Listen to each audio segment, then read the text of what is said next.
আজকে দেখেন লজ্জা, আমাদের লজ্জায় মরে যেতে ইচ্ছে হয়।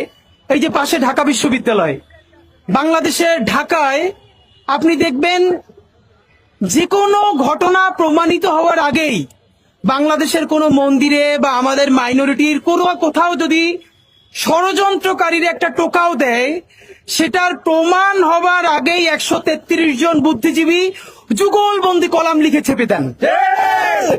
শাহবাগে জাদুঘরের সামনে এসে একজন থেকে শুরু করে যতজন হয় তার প্রচন্ড কথা বলেন, এবং এটা তো বলা দরকারও আমরা মনে করি যে এই যে বুদ্ধিভিত্তিক লড়াইটা তো দরকার। কিন্তু আফসোস কি দেখেন, আমরা তর্কের খাতিরে ধরেও নেই, আমরা তো আর শাহবাগী না, আমরা তো শাহবাগ তন্ত্র কায়েম করব না।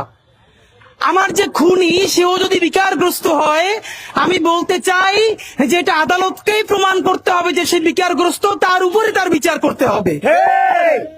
দেখেন এই যে প্রত্যেকটা ঘটনা ঘটার সাথে গত 15-20 বছরে মন্দিরে হামলা, পূজার সময় হামলা বলার চেষ্টা করা হয়েছে, এখানের ধর্মপ্রাণ মুসলমানরা করেছে। আপনারা লিখে রাখেন, একটা মিডিয়াও আজকে বলতে পারবে না হাসিনার আমলে যতগুলো মন্দিরে হামলা করা হয়েছে, পূজার উপাসনালয়ে হামলা করা হয়েছে, বলা হয়েছে ধর্মপ্রাণ মুসলমান আব্দুল গফুর, আব্দুল করিম, আব্দুর রহিম তারা কোরআন শরীফ রেখে এসেছে মন্দিরে গিয়ে।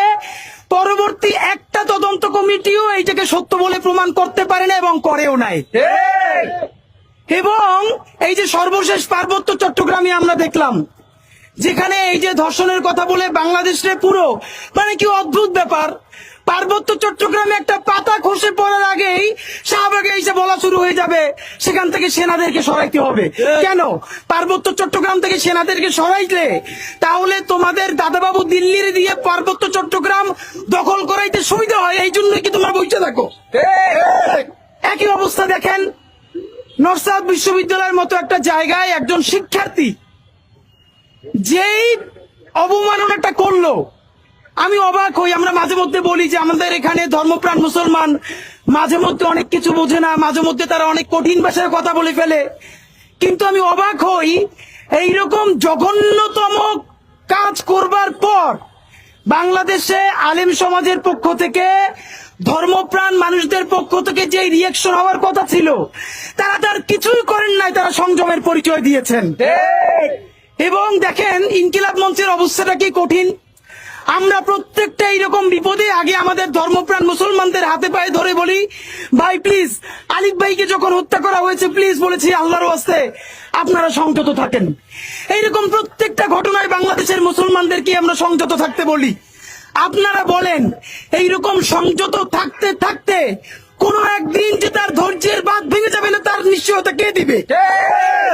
আমাদের কেউ তো কয়দিন পরে মানুষ বিশ্বাস করতে শুরু করবে না। এখন অনেকে বলে থাকেন ধৈর্য ধরা কি শুধু এখানে বাংলা মুসলমানদেরই কাজ, তাদেরই সমস্ত দায়? আপনাদেরকে একটা উত্তর দেই ভাইরা, হ্যাঁ, এই বাংলাদেশের স্বাধীনতা সার্বভৌমত্ব টিকিয়ে রাখা, এখানের ইসলাম ইনসাফ দিন থাকবে কি থাকবে না, এর সাথে বাংলাদেশের স্বাধীনতা সার্বভৌমত্বের সরাসরি প্রশ্ন জড়িত। বাংলাদেশের স্বাধীনতা সার্বভৌমত্ব অক্ষুণ্ণ থাকলে পরেই এখানে ইসলাম থাকবে, এখানে ইমান থাকবে, এখানে মুসলমান থাকবে। আর যদি এখানে স্বাধীনতা সার্বভৌমত্ব ধ্বংস হয়ে যায়, তাহলে বন্ধুরা আমাদের কাশ্মীর হয়ে যেতে 3 দিনের বেশি সময় লাগবে না। তাই এই রাষ্ট্র টিকিয়ে রাখার দায়িত্ব যেহেতু সব থেকে বড় দায়িত্ব মুসলমানের, সে পরিবারের বড় ভাই হিসেবে তাকেই সব থেকে একটা স্বীকার করতে হবে। আমাদের আর কিছু করার নাই ভাইয়েরা। আমরা যারা পরিবারের বড় সন্তান, আপনারা জানেন ওই পরিবারের অক্ষুণ্ণতা ধরে রাখার জন্য তারাই বারবার ত্যাগ করতে হয়। এখানের মুসলমানরা হইল বাংলাদেশ নামক রাষ্ট্রের সব থেকে গুরুত্বপূর্ণ স্বাধীন সার্বভৌম সন্তান। সুতরাং তাদের বাঁচাই রাখার জন্য তারাই বারবার ত্যাগ করতে হবে, কারণ এই রাষ্ট্র যদি ধ্বংস হয়ে যায় তাহলে অন্যদের কোনো দুঃখ নাই, তারা আনন্দই পাবে। আপনাদেরকে আর একটা কথা আজকে বলি, বাংলাদেশের মুসলমানদের একটা সমস্যা হইল তারা কোথায় কোথায় বলে তারা 90%। ভাই এই 90% থেকে বের হয়ে আসেন। আপনি যতদিন না পর্যন্ত বুঝবেন এই 90% বলার মধ্য দিয়েই আপনার চাইপে ধরা হয়েছে, ততদিন আপনি এখানে কিছুই করতে পারবেন না। এই বাংলাদেশের 18 কোটি মানুষের মধ্যে মুসলমান পরিচয়ের মানুষেরা হলো সব থেকে বড় কালচারাল মাইনরিটি। প্রমাণ আমি আপনাকে বলি।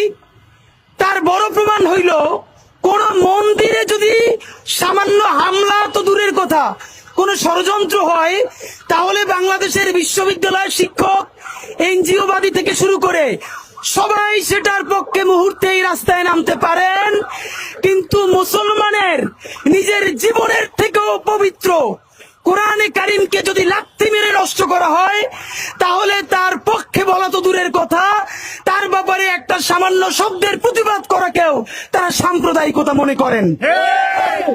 এইখানে মুসলমানের কোরআন কারিম ছাড়া অন্য সমস্ত ধর্মগ্রন্থগুলো হইল literature, great art, great literature. এটা বাংলাদেশের বুদ্ধিজীবীদের বইয়ের তাকে থাকতে পারবে। এটা বিশ্ব সাহিত্য কেন্দ্র থেকে শুরু করে সকল বড় বড় যেই আমাদের লাইব্রেরি গুলো আছে সেখানে থাকতে পারবে, কারণ এখানে অন্য ধর্মের স্ক্রিপ্ট গুলো শুধু ধর্মগ্রন্থ না, এগুলো গ্রেট আর্ট, গ্রেট লিটারেচার। কিন্তু কোরআন শরীফ এটা হইল শুধুই একটা ধর্মগ্রন্থ। এইটা কোনোভাবে গ্রেট আর্টও না, লিটারেচারও না, এটাকে বইয়ের তাকেও রাখা যাবে না, এবং এটা নিয়ে কথা বললেও বুদ্ধিজীবীতে থাকবে না। এই হলো আমাদের অবস্থা। বাংলাদেশের মুসলমান হইল 90% পপুলেশন উইথ 9% পাওয়ার। তার এই সমাজে কোনো স্টেক নাই, তার কোনো মালিকানা নাই, তার কোনো শরিকানা নাই। বন্ধুরা, একটা কথা বলে আপনাদেরকে শেষ করতে চাই। এই যে দুর্গা পূজায় কোন ধরনের ঝামেলা করতে পারলো না দিল্লির দোসরেরা, আওয়ামী লীগের গণহত্যাকারীরা, এই মাসে জুলাই সনদ বাস্তবায়নের জন্য সব থেকে গুরুত্বপূর্ণ মাস। দিল্লির দোসর, দাবেদার এবং লীগের গণহত্যাকারীরা চাচ্ছে যে কোনো ধরনের সাম্প্রদায়িক উস্কানি দিয়ে হোক অথবা অশান্তি তৈরি করে হোক, বাংলাদেশে অতি দ্রুত একটা সহিংস পরিস্থিতি তারা ঘটাতে চায়, যার মাধ্যমে জুলাই সনদকে ব্যাহত করে বাংলাদেশের স্থিতিশীলতা নষ্ট করে দেওয়া যায়। এর চূড়ান্ত প্রমাণ তারা পার্বত্য চট্টগ্রামে চেষ্টা করেছিল। আপনারা দেখেছেন, স্বরাষ্ট্র উপদেষ্টা পর্যন্ত বলেছে পার্বত্য চট্টগ্রামের অবৈধ অস্ত্রগুলো আমাদের প্রতিবেশীর সীমান্ত থেকে এসেছে। বাংলাদেশের দেশপ্রেমিক মানুষদের সহযোগিতায়, আল্লাহ তাআলার অশেষ রহমতে সেই ষড়যন্ত্র আমরা সবাই মিলে মোকাবেলা করেছি। বন্ধুরা, এবার শুরু হবে।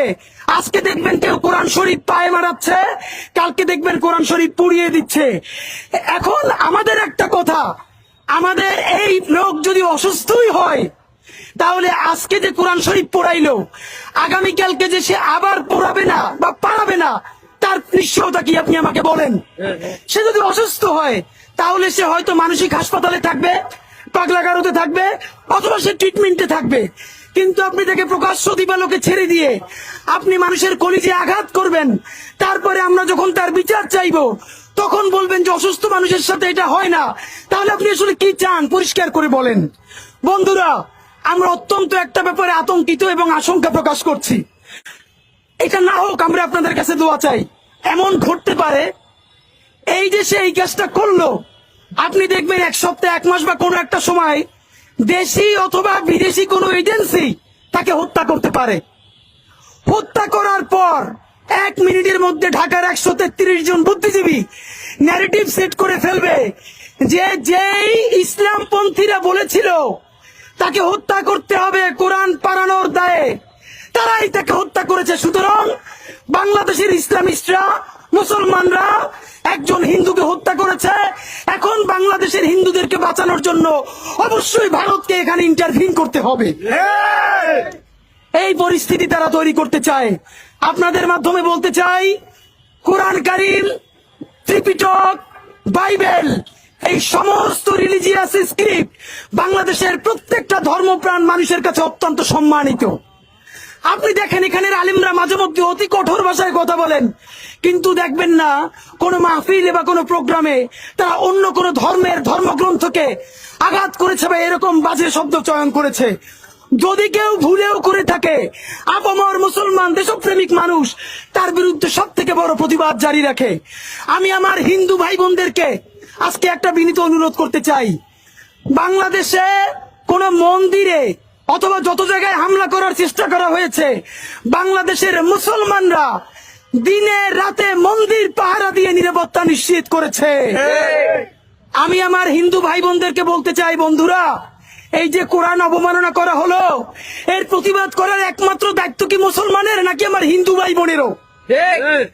যতদিন না পর্যন্ত ইসলাম অবমাননা এবং কোরআন অবমাননার বিরুদ্ধে আমার হিন্দু ভাই, আমার হিন্দু বোনেরা প্রতিবাদ করার জন্য রাজপথে দাঁড়াতে না পারবে, ততদিন পর্যন্ত মুসলমানেরা যদি কলিজা কেটেও মন্দির পাহারা দেয়, আমরা ইনসাফের রাষ্ট্র প্রতিষ্ঠা করতে পারবো না। সুতরাং আমরা প্রত্যাশা করি আগামীকাল শাহবাগে বাংলাদেশের ধর্মপ্রাণ হিন্দু ভাইয়েরা, খ্রিস্টান ভাইয়েরা, চাকমা ভাই বোনেরা, পাহাড়ি সমতলি সবাই মিলে আপনারা এই কোরআন অবমাননার প্রতিবাদ করবেন। তবেই আমরা বুঝতে পারবো দিল্লির আধিপত্যবাদ এবং গণহত্যাকারী আওয়ামী লীগের ষড়যন্ত্রকে ভেস্তে দিয়ে সবাই মিলে আমরা আমাদের ইনসাফের বাংলাদেশ প্রতিষ্ঠা করতে পারবো ইনশাআল্লাহ। বন্ধুরা, আপনাদেরকে চূড়ান্ত ভাবে বলতে চাই, এই কোরআন অবমাননাকারী যে করেছে তাকে কয়দিন অ্যারেস্ট করে তারপর ছেড়ে দিয়ে এইসব টালবাহানা চলবে না। প্রয়োজনে স্বাধীন মেডিকেল টিম গঠন করে তাদেরকে দিয়ে বলাতে হবে, সে যদি বিকারগ্রস্ত হয় তাহলে কতটুকুন বিকারগ্রস্ত, তাকে কি বাইরে ছাড়া যাবে নাকি মানসিক হসপিটালে ভর্তি করতে হবে? আর যদি ইচ্ছাকৃতভাবে পাগল সেজে সুবিধা নেওয়ার চেষ্টা করে, তাকে দৃষ্টান্তমূলক শাস্তির ব্যবস্থা করে পরবর্তী ষড়যন্ত্রকারীদের ২০ দাঁত উপড়ে ফেলে স্বাধীন সার্বভৌম ধর্মপ্রাণ বাংলাদেশের ইনসাফের বাংলাদেশ প্রতিষ্ঠা করতে হবে।